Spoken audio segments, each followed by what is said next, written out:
Tell me about yourself. Rohit, নিজের সম্বন্ধে কিছু বলো। আমি বিটেক মেকানিক্যাল, আর আমি অনেক দিন ধরে চাকরি পাচ্ছিলাম না। যতবারই লেখা পরীক্ষাগুলো দিচ্ছিলাম একটা তো পাস করতে পারছিলাম না, সেজন্য আমার মধ্যে একটা ইনফিরিয়রিটি কমপ্লেক্স তৈরি হচ্ছিল, একটা ডিপ্রেশন তৈরি হচ্ছিল।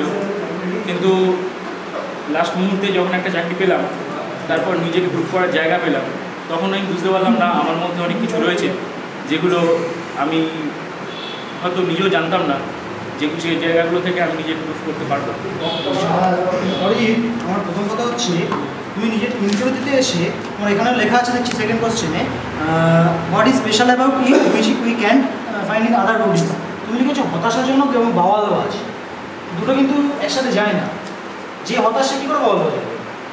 হতাশাটা সব আমার কাছে শুধু একটা ডিপ্রেশন নয়, আনন্দেও হতাশা হয়, আমার দুঃখেও হতাশা হয়।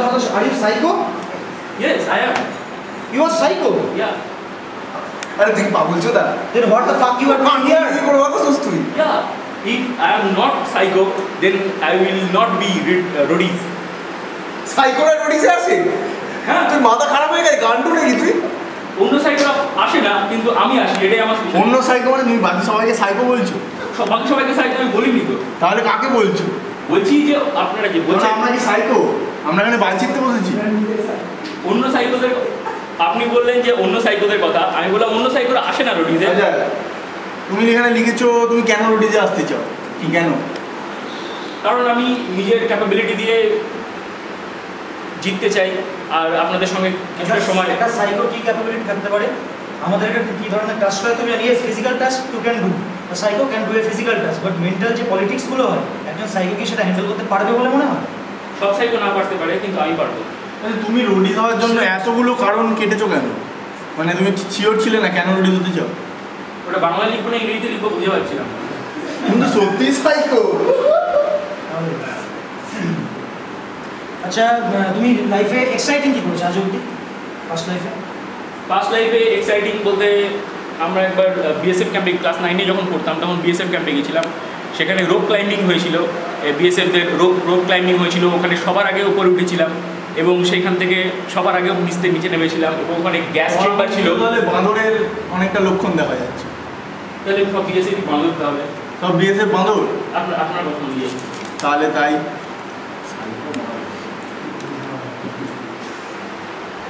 টাকার 20% নিজের জন্য, 30% প্যারেন্টসের জন্য, বাকি 50% বিভিন্ন গরিবদের। এগুলো 50% নয়, 50%ই ইন্টারেস্ট। দেখুন লেখা আছে 50% ইন্টারেস্টটা যারা গরিব শিক্ষা। 50% আসলটা কি করবে?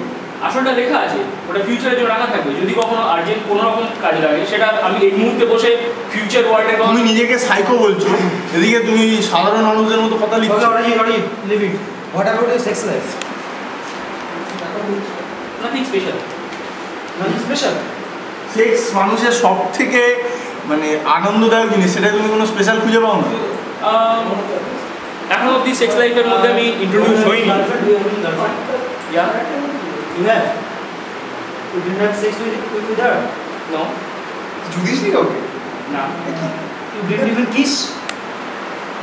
Yeah. Okay. কিস করে তোমার কোনো ফিলিংস আসেনি? কোনো স্পেশাল ফিলিংস হয়নি?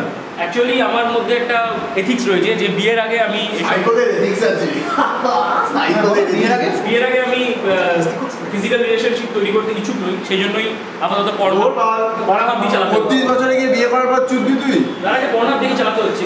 পড়াহাব থেকে পড়াহাবে কি কম্পিউটার চুদি? এইসব আমাদের পড়াহাব থেকে যারা এইসব কবার খেয়েছিস দিন? কবার খেয়েছিস? দিনে আমার রেকর্ড আছে 13 বারে। রেকর্ড কোথায় চেপেছে? কোন আমি যত একটা গিনিস বুকে রেখেছি। গিনিস বুকে না, এটা গিনিস বুক অফ খেঁচা রেকর্ড আছে একটা। গিনিস বুক অফ খেঁচা রেকর্ড কি আমার বাবা বানায়? না, আমি বানাই। আমরা এখানে ইয়ার্কি মারার জন্য বসে নেই। গান্ডুমিগুলো না বাড়িতে কি করবে, বাবার মধ্যে কি করবে, খান কি কালচারের জন্য বসে আছো? তোমার গিনেস বুক অফ খেঁচা রেকর্ড নাটক করছো তুমি এখানে এসে? নাটক কেন করবো? সিরিয়াস উত্তর দিলে দে। দিনের মধ্যে 13 বার তুই খেয়েছিস, তোর গার্লফ্রেন্ড আছে, তাহলে গার্লফ্রেন্ড আছে কি করতে আমি বুঝতে পারলাম না তো। গার্লফ্রেন্ড আছে বিয়ের পড়ার জন্য? বিয়ের পড়ার জন্য গার্লফ্রেন্ড? বিয়ে পরের জন্য গার্লফ্রেন্ড এসে খেঁচে দেবে? না না, এখন খেয়েছিস মানে সোনারটা ইয়ে দেখে তো, গার্লফ্রেন্ড কি ভেবেই না ওনার কাউকে ভেবে? পড়া দেখে পড়না দেখে মানে গার্লফ্রেন্ড থাকা সত্ত্বেও তুই পড়না মেলে থেকে খেয়েছিস, তাহলে গার্লফ্রেন্ড রেখে লাভ? তুই তুই পড়ার ছাড়া এখন সাইড দেখিস না? না অনাবেই প্রচুর স্টক রয়েছে, ওই স্টক Stock? করতে পারছি না এখন। মানে গার্লফ্রেন্ডের মতো কোনো ইয়ে না, মানে ওর প্রতি ডেডিকেশন সামথিং কিছু নেই, মানে যে কোনো আমি ডেডিকেশন আছে বলেই তো অন্য মেয়েদের সাথে করি না, সেই জন্যই পড়ার দেখি আপাতত শান্ত থাকি। আপনাদের সামনে থাকিস, আর মানে গার্লফ্রেন্ডের প্রতি ডেডিকেশন, গার্লফ্রেন্ডকে ফুল ভালোবাসিস তো। একদম। কি পড়া না দেখে তুই অশান্ত হয়ে যাবি? হ্যাঁ তুই রাস্তাঘাটে খেতে পারবি? রাস্তাঘাটে খেতে পারবো, সেটা তো বাড়িতে আছে, বাড়ির দরজা বন্ধ করে বিছানায় কত গার্লফ্রেন্ডকে তুই স্যাটিসফাই করবি কি করে? তুই তো লিখেছিস আমি বলবো আমার কালো বাড়া দেখলে এমনি 2 বছর খেতে হবে না, তাদের অসুবিধা না থাকলে আই উইল। কি এটা? তাহলে তুই তাহলে তুই তোর বউকে স্যাটিসফাই করবি কি না, করে? সেটা- তোর বউ তো কালো বাড়া দেখেই পালিয়ে যাবে, তোর আবার পর্নো দেখবে। সেটা কোথায় কোথায় কোন প্রশ্ন লেখা আছে? এই তো, সেটা প্রশ্নটা হলো যে আমি ইন্টারভিউতে যদি আমাকে বলে যে সেটা মাইন্ডের জন্য সেক্ষেত্রে কারণ তুই কাজের কথা বলে না। হ্যাঁ। এই ছোটাছুটি অনেক হয়েছে, তুই থাম এবার। আচ্ছা বাদ দাও, আর ইয়ে তুমি জিজ্ঞেস করা থাকাটা রোডিসে তোমার তুমি বলছো রোডিসে তুমি ফিট হবে যদি আমার তোমার নিই, রোডিসে যদি ফিজিক্যাল টাচগুলো আছে করতে পারবে? পারবে? ফিজিক্যাল টাচ যেগুলো আছে you are fit enough? How many push-ups you can do one day? 1 or 2 পাঁচটা না 1 or 2? দুটো dog And you are telling you are fit enough? Are you fucking kidding me? পাঁচ ছেলে কি বাড়া বুঝতে পারছি না, he is absolutely তুই psycho. মজা করছিস নাকি আমার সাথে? তুই এক চড় বুঝলি তো?